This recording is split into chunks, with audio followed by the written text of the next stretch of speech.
चला आज आपण बनवूया आवळा कँडी। त्यासाठी अर्धा किलो आवळे घेतले आहे, ते स्वच्छ धुवून घेऊया।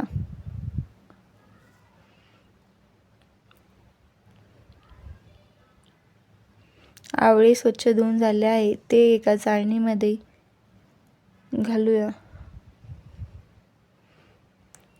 आता झाकण ठेवून 20 ते 25 मिनिटे वाफवून घेऊ। 20 ते 25 मिनिट झालेले आहे। आवळे सुद्धा व्यवस्थित असे वाफवून झाले आहे। आता त्याचे काप करून घेऊया।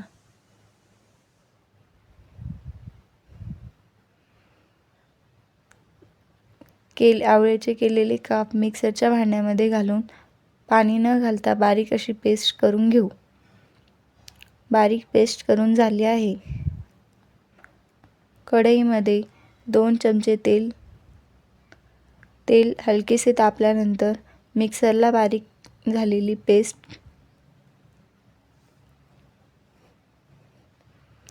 पेस्टला 1 ते 2 मिनिट मंद आचेवर परतून घेऊया। आता त्यामध्ये 1.5 वाटी किसलेला गूळ घालूया।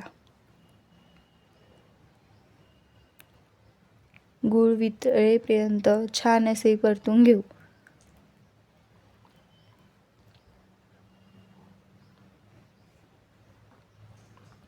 गूळ वितळलेला आहे।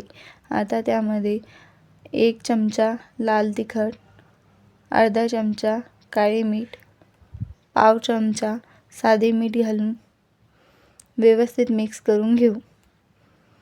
हे घट्ट होईपर्यंत परतून घेऊया। तुम्ही बघू शकता हे घट्ट झालेले आहे। ते एका ताटामध्ये काढून घेऊ व याचे थंड झाल्यानंतर याचे छोटे छोटे गोळे तयार करून घेऊया। तुम्ही बघू शकता तयार आहे आपली आवळा कँडी। रेसिपी कशी वाटली कमेंट करून नक्की सांगा। अशाच नवनवीन रेसिपीसाठी चॅनलला लाईक, सबस्क्राईब करा। धन्यवाद।